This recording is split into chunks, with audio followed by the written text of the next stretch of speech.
السلام علیکم ورحمۃ اللہ وبرکاتہ۔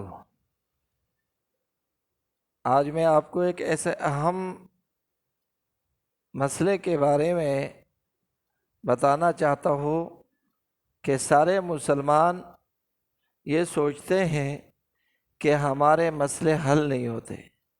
مسئلے بہت آسانی کے ساتھ حل ہو جاتے ہیں اگر جس طریقے سے بتانے والا بتائے اور سمجھنے والا سمجھے۔ حضور اقدس صلی اللہ علیہ وسلم کا مبارک ارشاد ہے کہ وہ اپنے مسئلے نماز کے ذریعے سے حل کیا کرتے تھے، اور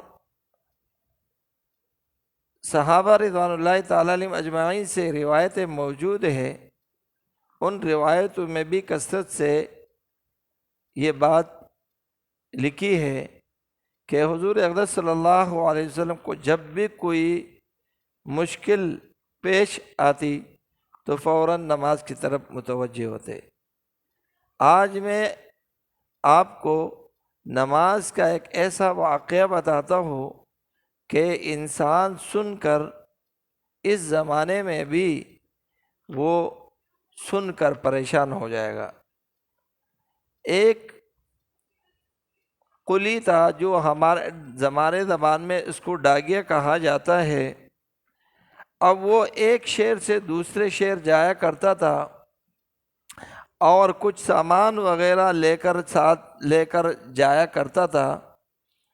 اب ایک مرتبہ وہ اپنے شہر سے نکلا، وہ ڈاگیہ نکلا اور اپنے خچر پر سامان جو لے کے جانا تھا وہ سامان باندھ دیا۔ وہ سامان باندھ کر جب اپنے شہر سے نکلا تو باہر اس کو ایک شخص ملا۔ اس شخص نے کہا تو کہاں جا رہا ہے؟ اس نے کہا میں فلاں شہر جا رہا ہوں۔ کہنے لگے میں بھی اس شہر جا رہا ہوں، آپ کو جو کرایہ ہے میں آپ کو دے دیتا ہوں، مجھے اپنے سواری پر اپنے ساتھ سوار کر لینا۔ ڈاگی یعنی قلی نے اس کو اپنے ساتھ بٹھا لیا اور تھوڑی دیر ہی گئے تھے، تھوڑا ہی راستہ طے کیا تھا کہ وہاں دو راستے آئے۔ تو یہ سفر والے نے ان کو، مسافر نے کہا قلی کو کہ اس راستے کو نہیں جاؤ، اس راستے سے جاؤ، یہ بہت قریب پڑتا ہے۔ قلی نے کہا میں اس راستے سے کبھی گیا نہیں ہوں، مگر اس کے اصرار کی وجہ سے، وہ مہمان کے اصرار کی وجہ سے ڈاگیہ یعنی قلی اس کے ساتھ چلا گیا۔ اب جب تھوڑا چلا تو آگے دیکھ رہے کہ ایک جنگل پر یہ راستہ ختم ہوا اور وہاں بہت سارا کھوپڑیاں اور مردے پڑے ہوئے ہیں۔ اب وہاں اس مسافر نے اپنے کمر سے خنجر نکالی اور قلی کو بولا، ڈاگیہ کو، کہ آپ اپنے سواری سے اتر جاؤ اور ہم تجھے قتل کریں گے اور تیرا مال بھی چھینیں گے، لوٹیں گے۔ قلی نے بڑا منت سماجت کی ڈاگیہ نے کہ بھائی آپ سامان لے لو مگر مجھے قتل نہیں کرو۔ مگر اس بدبخت نے کہا میں پہلے تمہیں قتل کروں گا، بعد میں تیرے سامان چھینوں گا، جو مال ہے وہ بعد میں چھینوں گا۔ اس نے بڑی منت اور سماجت کی مگر نہیں مانے۔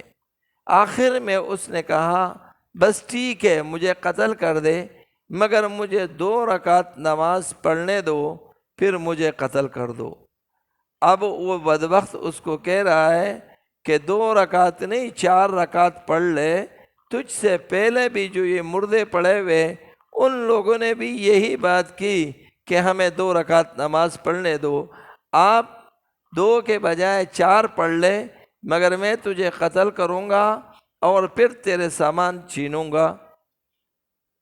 قلی نے نماز کی نیت باندھی، ہیبت کی وجہ سے سورۃ الفاتحہ پڑھ کر اس کو کچھ سورت یاد نہیں آ رہا ہے اور نماز میں کھڑا ہوا ہے، وہاں وہ بدبخت اس کا انتظار بھی کر رہا ہے۔ اتنے میں بے ساختہ ان کی زبان سے ایک آیات جاری ہو گئی جو سورۃ القصص کی آیات ہیں، اور 20ویں سپارے کا شروع ہونے میں تیسرا چوتھا نمبر آیات ہے۔ وہ آیات ہے امن یجیب المضطر اذا دعاہ ویکشف السوء ویجعلکم خلفاء الارض االہ مع اللہ قلیلا ما تذکرون۔ وہ یہ آیات بار بار پڑھ رہے تھے کہ ایک گھڑ سوار نمودار ہوا اور اس کے سر کے اوپر سٹیل کی ٹوپی ہے، اور ان کے پاس ایک چمکدار خوبصورت تلوار ہے۔ اب جب اس بدبخت کے پاس پہنچا جو ڈاکو تھا، اس کو تلوار سے اس کی گردن الگ کر دی۔ جب اس نے سلام پیرا سلام کیا تو اس سے پوچھا کہ اللہ تیرے حال پر رحم کر دے، تو نے میری جان بچائی، مگر بتاؤ تم کون ہو؟ کہنے لگا جب آپ نماز پڑھ رہے تھے تو مجھے میں چوتھی آسمان کا فرشتہ ہوں، میں نے آپ کی آواز سنی تو میں نے اللہ جل جلالہ سے اجازت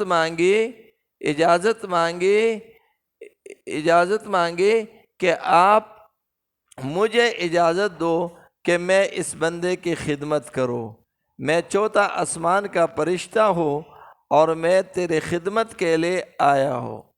اور ایک روایت میں ایک اور واقعے میں لکھا ہوا ہے کہ اس کو کہا کہ جب تو پہلا پڑھ رہا تھا تو مجھے آسمان کی کڑکڑاہٹ کی آواز آئی، میں نے اللہ جل جلالہ سے عرض کیا کہ اللہ مجھے اس کے خدمت کرنے کا موقع دے، تو میں چوتھے آسمان کا فرشتہ آ کر آپ کی خدمت میں حاضر ہو۔ تو جب انسان خشوع و خضوع اور توجہ کے ساتھ جب ہر چیز سے اس کا رابطہ منقطع ہو جائے تو پھر جب وہ یہ عمل کرتا ہے تو وہ دل سے ہوتا ہے، اور اللہ جل جلالہ اس کو براہ راست قبول فرماتے ہیں۔